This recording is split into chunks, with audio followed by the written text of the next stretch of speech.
Welcome to the Forks for Thought podcast, the page's very own podcast. This is Daniel Izquierdo. And this is Luca Muhlbauer. Today we have a very interesting podcast story, as we will be interviewing one of CHS's football players, but not any football player. This player has been on the varsity team for the past 3 years now. He is a senior and is committed to the UNC-Tar Heels. He plays offensive line and is one of the best players on the team.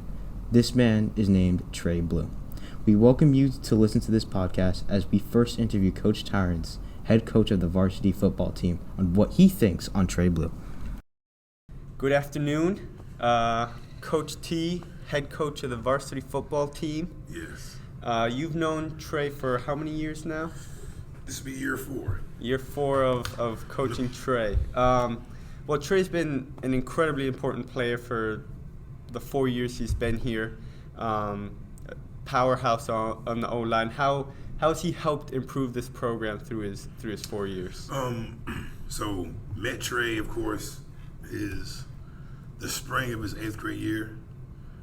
He came to the May meet the coaches night. He was a big guy then. Body still looked different. He was shy. We had to go to him. I had to go to him and talk to him about making sure he did football. Freshman year, of course, the biggest on the team. Was he the most aggressive, the most tough, all those things? He was learning that. He definitely wanted to work hard, but he was coachable. So then, after his first year on JV, I think he kind of realized, like, next year these guys want me to play varsity. So he has grown. A lot. Besides of his, when you see him, he's a big person, but he's grown mentally. I think his focus is kind of geared to going to college. I've been asked several times before, from different people. It's like he was never trying to go to college. He wanted to go to trade school. He loves cars, mechanics. You probably heard his story before, but he loves cars. That's what he loves. So he wanted to go to trade school. So his goal was to basically barely get by in class, right? To get to the point where, hey, I'm going to this community college, I'm going to this particular school, and to do something in that world. The last 2 years has kind of changed his perspective on things, and now he's looking at going into running a business that might be affiliated with cars or engineering. Right. So that shows growth is in his mind from having a mindset of doing something maybe that other people might say you're just being lazy academically, to pushing himself, maintaining a 3.0 GPA, and taking his career in education. He'll be in school in January, so his time is ticking, right? So I'm just proud of his growth. On the field, of course, he leads. He's more passionate. I would say as a sophomore, he was quiet, right? Now he's more passionate, more vocal. He sweeps the locker rooms after Friday night games where it's nasty and dirty.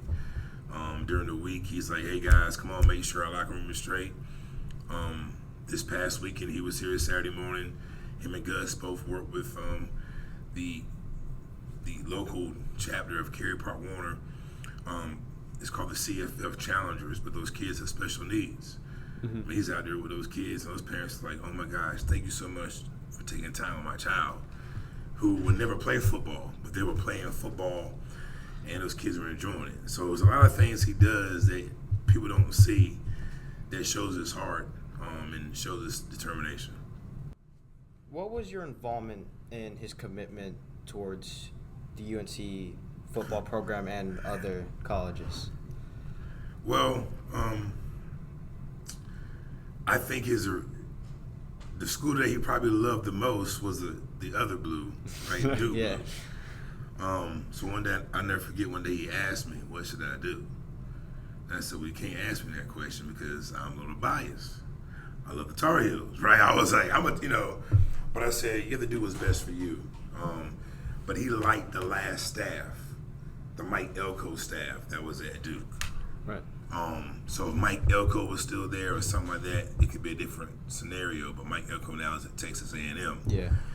But him visiting there, I think the bond he has with the O-line coach, our time there together, like us going there, me taking them, but then the time those guys have been here, I think it's kind of sparked more of that interest and decision on committing to them. And then I think Mac Brown, right? It's the older coach. Charismatic, like good, different type of attitude. I think he appealed to Trey and made Trey feel like this place could be a great home. Yeah, I knew him a little bit in middle school. He was always wearing Duke gear. And yeah. That's what I'm saying. He's and a I was Duke guy. like, that must have been very weird, now that he's going to be possibly ringing the bell on the other side. Yeah. And I remember Mike Elko going to Texas because I watched Duke football a little bit. So, yeah, he's a Duke guy. Like that was kind of, if Duke was the first school, it might have been a whole different conversation we're doing now. Yeah. But yes, he had Duke clothes. That was his school. And obviously you're not Trey Blue, so you don't know what he's thinking, but if Mac Brown would have left 2 years ago, would that have possibly changed his commitment as well? I would definitely believe that, right? I mean, you always try to, as a coach, I always try to encourage the kids, if you're blessed with opportunity with playing the next level, you got to choose a school that you find is the best fit for you, regardless of that coach or regardless of those things. So I think that person there, yes, if he's not there, it's probably an open game in that situation, And you never know. I always say, you never know, right? We're talking now October 21st, right? Something can happen next month, like Coach T, But I'm just saying, those pieces and parts have to kind of be in place. But I know in mine, I'm like, pick the school that you love based off the environment, what they have to offer as far as classrooms, how you get to the class, the structure, the support academically, because you're going to lose a coach in your 4 years. I did in college, right? I lost a coach. Going into my senior year is like, hey, I won't be back in January. It's like, what? So those things happen, right? But you still got to choose a place that you feel comfortable with, regardless of who's there. With Trey, showing huge improvement, have you had to change the offense in any way where you can create more plays to help him succeed in any way? This year has been a little bit different, right? We got a new kind of offensive staff in, different than what I had the last 3 years. So we have, but I think it's been really for other people than Trey. I think people see him run block, and it's like, okay, he does fine. I personally think his biggest strength is his pass setting, his pass blocking, that in college is more passing. So if you watch him in his pass blocking, it's like he's legit. Like some guys coming here all the time saying he's a guy that's going to play on Sundays. Like with his long arms and his feet and his body, the way he moves, it's like he's a left tackle. And if a team passed the ball 30 to 40 times a game, you want someone protecting the quarterback, right, backside. I'd like to ask one more question for you. So I've seen a couple games where Trey Blue, he's kind of like in that left tackle position, and you got these 4 linemen here, and you're running it to the right, so you're kind of getting away from Trey, but Trey's coming around and setting that block to the outside linebacker or defensive end. And I've seen that consistently in games. So what was that kind of, you're kind of shifting away from Trey, but also bringing Trey into the play, into the run game. So ideally, right, a good coach is going to be like, well, wherever Trey is at, that's where the ball should go, right? Or 80% of the time. So if Trey is on our left, right, and we run to the left, you got to run to the right. Right, because if not, someone can cheat, overload that one side, and outnumber us to that side of the ball. So we can't be silly as well at times and say just run on this side. We have Jalen Horner on the other side, Elijah Alston, but then we like to also get Trey to pull that way, so that way if they're following Trey, yes, we'll run behind it, but at the same time, with someone like Nick Green at quarterback, you can fake it and go the other direction. So that's a blessing that we're able to kind of do in those situations too. Yeah, you've been on it. So, yeah. I love to see Trey Blue. It's like, uh-oh. Yeah. And then the little running backs, you can't really see them. It's like, you know. Yeah, he's like 6'. Yeah, we're close. It's. I know it's late the last 2 games, but it's like offensively, like we're already better offensively, stat-wise. Right. Like we've already passed the numbers that we did last year in 8 games on rushing touchdowns, passing touchdowns, like all those things we have done more than last year in 10 games, and we've done this in 8 games. And Nick has missed 3 quarters one game, you know. So it's like they're there. So we got 2 weeks to kind of show it, improve it, you know, send those seniors out with something to be happy about and proud of. Hopefully, senior night will be Gosh, amazing. We gotta do it. Yeah, that's the night I always cry. I get sad that night. But I appreciate it, fellas. Yeah, thank you very much. We wish Trey Blue the best. We wish the football team the best. Thank you. So thank you very much. Thank you. All right, got you guys.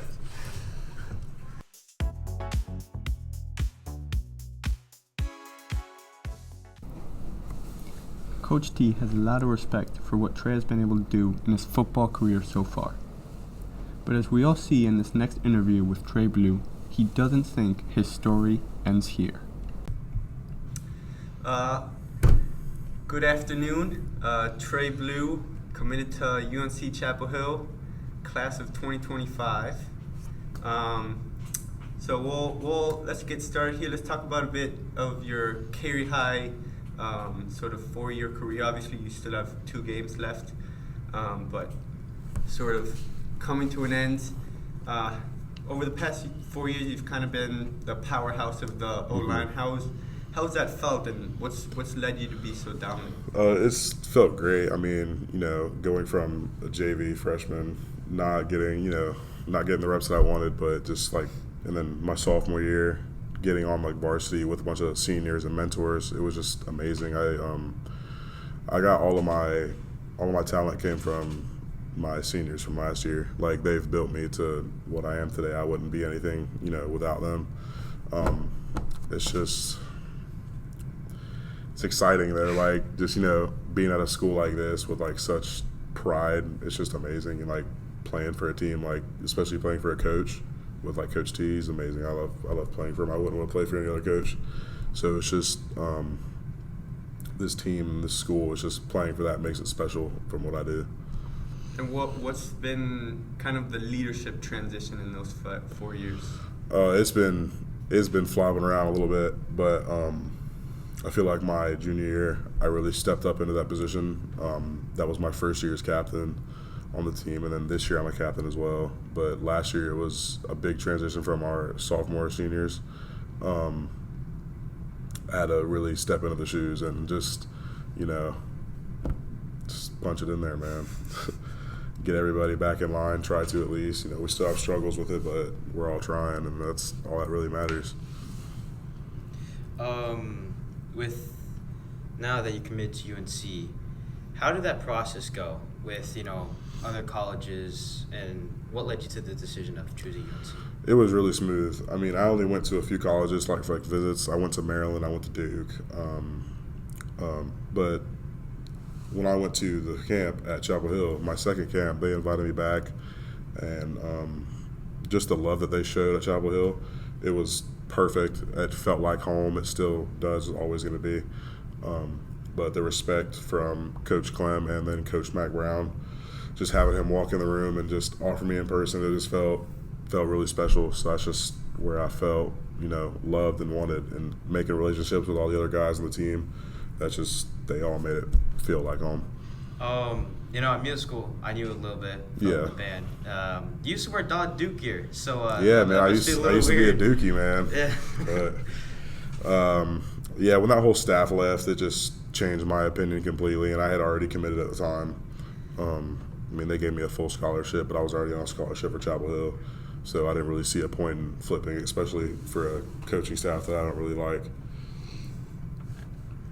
And we talked about this a little earlier, but would Mac Brown retiring or leaving, would that have changed your commitment? I wouldn't say completely. I would have had like mixed feelings about it 100% because that's the coach I want to play for. He's a legendary coach. You know, he's been in the game for a while. He knows what he's doing. He knows how to communicate with his players. I've seen him coach. I've seen him coach at practice. It's just amazing. It's just a guy you want to play for.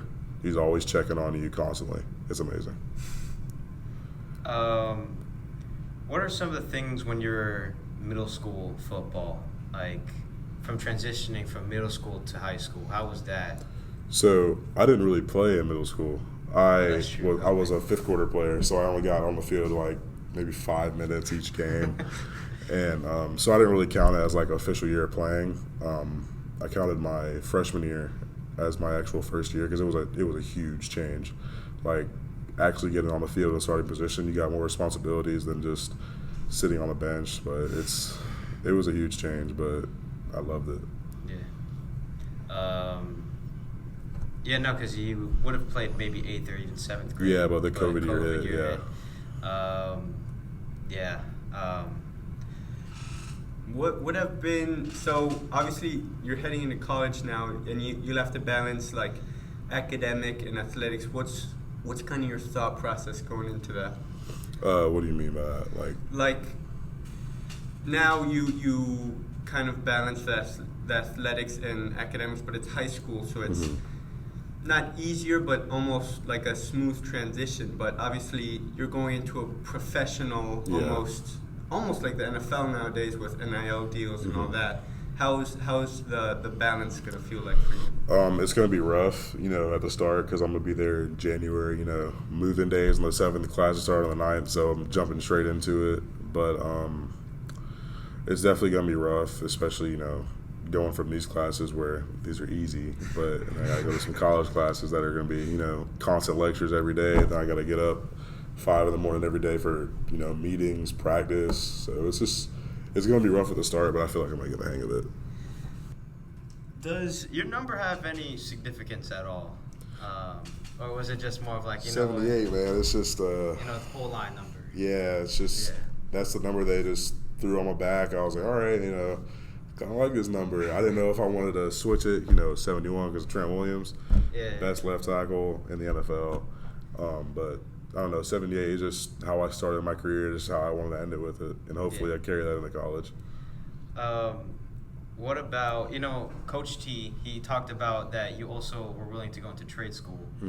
Is that something, if let's say you make the NFL, is that something after, or let's say NFL doesn't happen, would you go straight into working into cars? To be honest, I had no plan on going to college, like whatsoever. For football, I probably wasn't going to play football. I didn't want to play football last year. I wanted to stop my sophomore year. Wow. But, just Coach T kept bringing me back. So I was like, all right, I love him too much. I can't just stop. He's put too much work in for me. He's constantly pushing me to be great. But trade school has just been something I've always been interested in. I really got into all of that like my sophomore year. And it's just where the money was looking. I was like, all right, I'm not going to go here for that. Let me go make some money real quick, get whatever I want. But that's definitely, like, going to be in the back of my mind, like, forever, like NFL or not. But it's just something that's always going to be there. It just seems, fun. It's something I want to do. I don't want to, sit in the office all day and type stuff on a computer. That's just not me. I want to get hands-on. I mean, going to the NFL is definitely a possibility because Drake it's a goal, man. That's a goal I gotta scratch off the bucket list. And UNC is a college that produces a lot of NFL players. I mean, you see every year a first-round pick, even multiple, leaving to the NFL. I mean, I think the third or second overall pick last year, Drake May going. So I mean, it's definitely a college that has eyes when it comes to NFL scouts.